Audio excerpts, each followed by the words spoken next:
Po sir yung ating transformer, kailangan po mamin sir, isaksak mo natin doon. Yung wire natin dito po, din on and off po niya, nandito po siya. Then dito po tayo maglalagay ng spoon thread. Tulak natin doon at pipindutin natin ito. So ayan po siya sir ma'am. Ayan. Okay. Then pagkatapos naman po niyan sir ma'am, ilalagay natin dito, i-open po natin yan. Then ilalagay natin yan sir ma'am. So ayan po yung indicator natin. Yung sinulid daw, isasabit natin dito ma'am sir. Ayan. May maliit na hiwa po dyan sir ma'am. Ayan. Then ito naman po sir ma'am, dito po natin yan ilalagay. Saksak natin dyan. At ito, dito natin yan ilalagay. Then kung gusto niyo pong lock, ilock niyo po ito sir ma'am. Ayan. Then kukunin natin yan. Lalagay natin dito. Number 1. Then number 2, kailangan maipit po dito sir. May tension po dyan. Hidahan nyo lang po siya pa konti. Or iangat niyo po yung pressure foot po sir ma'am. Then dyan. Then, step 4 na po. Then, number 5, dito po at saka doon. Ayan. Then, ipapasok nyo po sa butas ng karayom, ma'am, sir. Karayom, sir, ma'am, dire-diretso lang po papunta sa loob.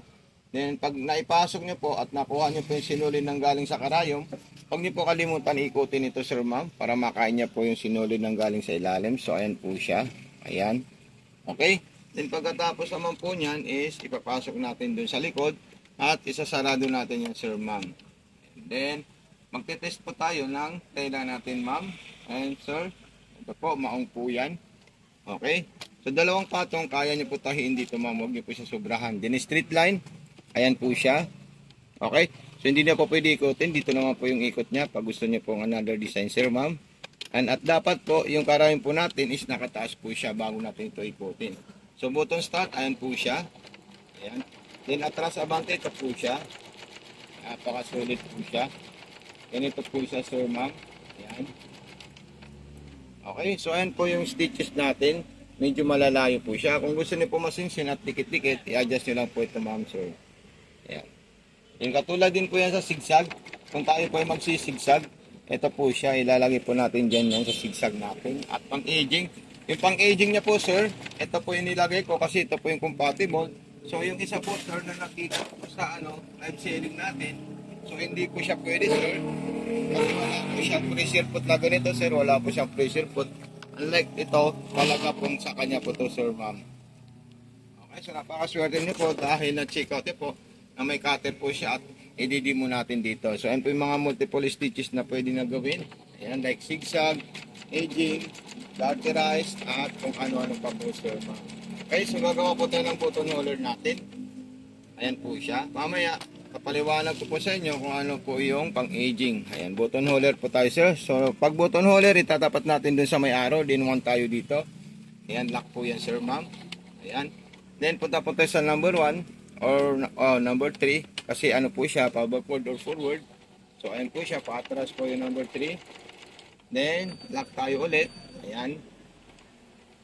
Then, number 1, then paabante po siya sir ma'am.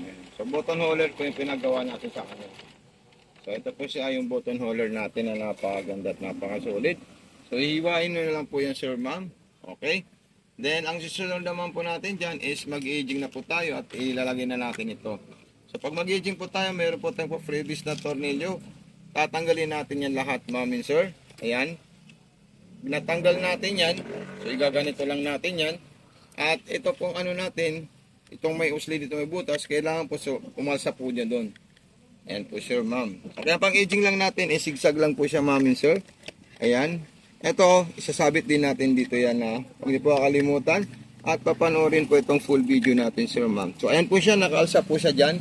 Nakikita niyo po ba boy? Nakapasok na siya ng maayos. Then higpitan natin ito sir ma'am. Ayan.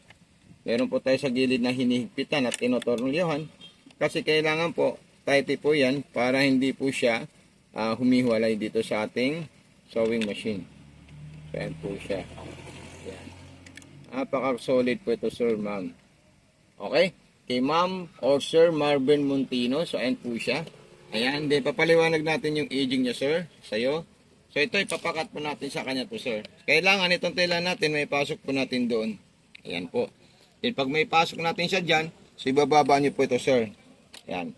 Then, ikutin nyo siya muna sa pang-aging na stage. Ayan. Kung gusto nyo pa masinsin, Pwede nyo po ilagay ito sa 1.5. Ayan. So, ito toldok natin siya, sir. Bago po natin siya i-jingan. Okay? So, ayan po siya, sir. Ayan. Kailangan makain na po, sir, para ma-jingan nyo po. Sir, so ayan po siya. Kailangan po yung center point natin nakatutok po sa gusto nating aging or zigzag. So ayan po siya. Ikakat niya po mismo yung tela natin. At number 2 lang po yung ating stitches. So ayan po siya. Sir. Ayan. Maganda siya. Kinakat niya. At dapat po maganda at maayos po yung pagkakabit niya dito sa pang-aging niya, sir. Ma'am, Sir Marvin Montino. So ayan po siya, sir. So, ayun po yung pang-aging niya. Napaka-solid po siya at napakaganda. So, grabe. Napaka-solid itong sewing machine niyo po, sir, ma'am. Okay, huwag niyo po kakalimutan yung center point ng ating design at saka stitches. Ayun po siya.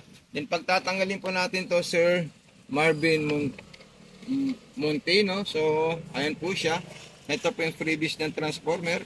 Ilalagay niyo lang po dyan. Tatanggalin niyo po siya, sir. Huwag po kayo mag-aging, sir, na nakataas po yun. Dapat igagan niyo po siya always. Ibababa. Pag kayo po ay mananahi. Okay, sir? So, ayan po siya yung pang-aging natin. Then, ilalagay pa natin ito, sir. Para maano niyo po siya, sir. Ayan. Okay.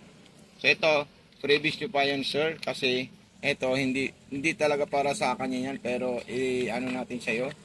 I-additional natin. Italagay natin dito, sir. Ayan.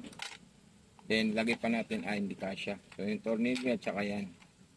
So, ayan po sir yung ano natin. Then, itong ano natin, ilalagay natin ito. Ito, sir, bumabagsak po yan, pero forklift po siya, sir, ha. Ayan. Ayan po, pag pinindot niyo po yan, babagsak po yan, sir. Sir Marvin Montino. So, ayan po siya, sir. Ayan. Then, wag po kayo mahihiya mag-message sa akin sa ating Facebook sa Mato Sewing Machine Vlog. At paki-follow na rin po at paki-subscribe po yung Mato Sewing Machine YouTube channel natin, sir. Maraming salamat sa iyo, sir, sa ating pag-abil at pagtiwala sa ating mga sewing machine. So, ayan po siya, sir. Yung mga raming pa-previous niyo po, Sir Marvin Montino. So, ayan na po siya, sir. Ito, tatanggalin ko po to, sir, kasi mapuputol po talaga yan.